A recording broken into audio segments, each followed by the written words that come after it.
Cricket ప్రపంచం ఎంతో ఆసక్తిగా ఎదురు చూస్తున్న తరుణం రానే వచ్చింది. పొట్టి క్రికెట్ సంగ్రామంలో విశ్వ విజేత ఎవరో తేల్చేందుకు గుజరాత్లోని అహ్మదాబాద్ నరేంద్ర మోదీ స్టేడియం ముస్తాబైంది. నేడు జరగనున్న టీ20 ప్రపంచ కప్ ఫైనల్ పోరులో డిఫెండింగ్ ఛాంపియన్ భారత్, న్యూజిలాండ్ జట్లు అమీతుమీ తేల్చుకోనున్నాయి. 2024లో సాధించిన టైటిల్ను నిలబెట్టుకుని మూడోసారి విశ్వ విజేతగా నిలిచేందుకు సూర్యకుమార్ యాదవ్ నేతృత్వంలోని టీమిండియా ఉవ్విళ్లూరుతుండగా, మరోవైపు తమ తొలి టైటిల్ కర సాకారం చేసుకోవాలని కివీస్ పట్టుదలగా ఉంది. టోర్నీ ఆసాంతం ఇరు జట్లు అద్భుత ప్రదర్శన కనబరిచి ఫైనల్కు చేరటంతో ఈ మ్యాచ్ ఆద్యంతం ఉత్కంఠభరితంగా సాగటం ఖాయంగా కనిపిస్తోంది. ఈ మెగా ఫైనల్లో ప్రధానంగా భారత పేస్ బౌలింగ్ విభాగానికి, న్యూజిలాండ్ టాప్ ఆర్డర్ బ్యాటర్లకు మధ్య జరిగే పోరు మ్యాచ్ ఫలితాన్ని శాసించే అవకాశం ఉంది. ఈ టోర్నీలో భారత బౌలర్లు జస్ప్రీత్ బుమ్రా, హర్షదీప్ సింగ్ పవర్ ప్లేతో పాటు డెత్ ఓవర్లోనూ అద్భుతంగా రాణిస్తున్నారు. ముఖ్యంగా మొదటి 6 ఓవర్లలో భారత్ 7.5 ఎకానమీ రేట్ను నమోదు చేసి ప్రత్యర్థులను కట్టడి చేస్తోంది. అయితే కివీస్ ఓపెనర్లు టిమ్ సీఫెట్, ఫిన్ ఆలెన్ భీకర ఫామ్లో ఉండటం భారత్కు పెద్ద సవాల్. ఈ టోర్నీలోని అత్యంత వేగవంతమైన సెంచరీ సాధించిన ఆలెన్ అత్యధిక స్ట్రైక్ రేట్తో బౌలర్లపై విరుచుకుపడుతున్నాడు.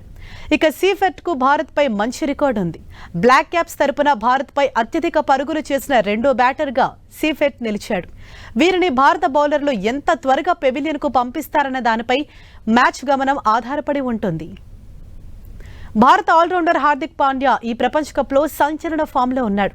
ఇప్పటి వరకు 199 పరుగులు చేయడంతో పాటు 8 వికెట్లు పడగొట్టి జట్టు విజయాల్లో కీలక పాత్ర పోషించాడు.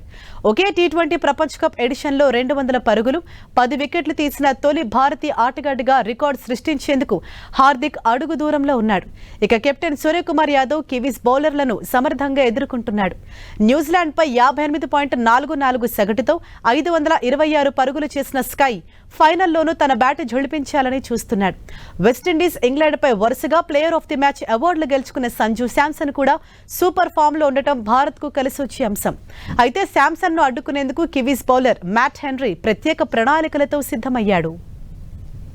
గణాంకాలు, ప్రస్తుత ఫామ్ భారత్కు అనుకూలంగా ఉన్నప్పటికీ చరిత్ర మాత్రం కివీస్ వైపే మొగ్గు చూపుతోంది. టీ20 ప్రపంచ కప్ చరిత్రలో న్యూజిలాండ్పై భారత్ ఇప్పటి వరకు ఒక్కసారి కూడా గెలవలేదు. దీనికి తోడు అహ్మదాబాద్ వేదికగా జరిగిన గత ఐసీసీ ఈవెంట్లలో టీమిండియాకు చేదు అనుభవాలే ఎదురయ్యాయి. ఈ ప్రతికూలతలను అధిగమించి సొంత గడ్డపై వరుసగా రెండోసారి కప్పు గెలవాలని రోహిత్ సేన పట్టుదలగా ఉంది.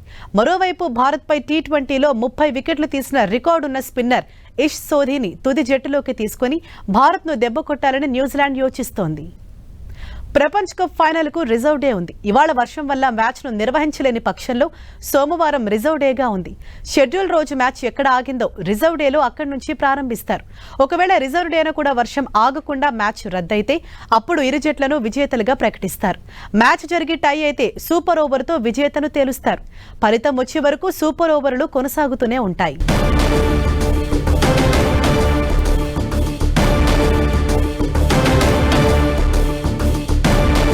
దేశమంతటా క్రికెట్ ఫీవర్ కనిపిస్తోంది. ఏలూరులోనూ ఫైనల్ ఫైట్ కు సంబంధించి జోష్ నెలకొంది. టీమిండియా ఎలాగైనా గెలవాలని ఫ్యాన్స్ కోరుకుంటున్నారు. ఖచ్చితంగా గెలుస్తామని ధీమా వ్యక్తం చేస్తున్నారు. వరల్డ్ కప్ ఫీవర్ కు సంబంధించి మరింత సమాచారాన్ని మా ప్రతినిధి శ్రీనివాస్ అందిస్తారు. టీ20 వరల్డ్ కప్ ఫైనల్ మ్యాచ్కి పోరుకు మొత్తం అంతా కూడా అభిమానులంతా కూడా ఎదురు చూస్తున్న సందర్భం అయితే కూడా ఉంది. సాయంత్రం ఈ మ్యాచ్ జరగనుంది. దీనికి సంబంధించి కూడా ఇండియా గెలవాలని చెప్పి కూడా మొత్తం ప్రతి భారతీయుడు కోరుతూ ఉంటారు. అయితే ఏలూరులోని మొత్తం వర్ధమాన క్రీడాకారులు అయితే కూడా ఉన్నారు. ఒకసారి వారి అభిప్రాయాలు ఎలా ఉన్నాయో తెలుసుకుందాం. ఇండియా, న్యూజిలాండ్ బలబలాలు ఏ విధంగా ఉన్నాయి, ఎవరికి విజయావకాశాలు ఎక్కువగా ఉన్నాయని కూడా ఒకసారి ఈ క్రీడాకారులంతా కూడా ఒకసారి అడిగి తెలుసుకుందాం. సరే చూడండి, అంటే ఈ ఫైనల్ మ్యాచ్ సంబంధించి అంటే ఫైనల్, సెమీఫైనల్లోనే చాలా వారంతా కూడా జరిగింది. ఫైనల్ మ్యాచ్ చాలా ఉత్కంఠంగా జరిగింది. ఇప్పుడు ఈ ఫైనల్ మ్యాచ్ ఏ విధంగా ఉండబోతుంది అనుకుంటున్నారు? ఎవరి బలాలు ఏ విధంగా ఉన్నాయి? ఫైనల్ మ్యాచ్లో న్యూజిలాండ్ టీము స్ట్రాంగ్గానే ఉంది. అలాగే ఇండియా టీం కూడా స్ట్రాంగ్గా ఉంది. మనం ప్రీవియస్కి ఇప్పటికీ కంపేర్ చేసుకుంటే ఫైనల్స్లోకి వచ్చిన తర్వాత టీమ్స్ అనేవి కొంచెం మెంటల్గా స్ట్రెస్లో ఉండేవి. ఫైనల్స్లో ప్రెషర్ ఫీల్ అయ్యేవాళ్ళు. కానీ ఇప్పుడు ఆ ప్రెషర్ అనేది మనం ఏ టీంలోనూ చూడట్లేదు. ఈవెన్ చిన్న టీమ్స్ కూడా బిగ్ ఫార్మాట్స్లో, బిగ్ ప్లాట్ఫామ్స్లో ప్రెషర్ లేకుండా ఎగ్జిక్యూట్ చేస్తున్నారు. సో ఇక్కడ ఏంటంటే ఈ మ్యాచ్లో బలాబలాలు ఈక్వల్గా ఉన్నాయి. కానీ కండిషన్స్ రోల్ ప్లే చేస్తాయి. అంటే టాస్, పిచ్ కండిషను, టాస్, తర్వాత డ్యూ. ఫస్ట్ బ్యాటింగ్ వచ్చిన వాళ్ళకి పర్వాలేదు, కానీ సెకండ్ బ్యాటింగ్లో డ్యూ ఉందనుకోండి, చేజింగ్ ఈజీ అవుతుంది, బాల్ స్కిడ్ అవుతుంది, బ్యాట్స్మెన్కి హెల్ప్ అవుతుంది. నీకు ఎవరు, ఏ ప్లేయర్ అంటే ఇష్టం నీకు, ఎవరు బాగా ఆడుతున్నారు?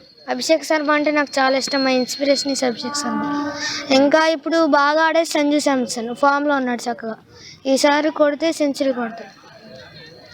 ఎలా అనిపిస్తుంది నీకు, ఎలా అనిపిస్తుంది, ఎవరు గెలుస్తారనిపిస్తుంది? ఇండియా టీం గెలుస్తుంది, ఆల్ ది బెస్ట్ టీమ్.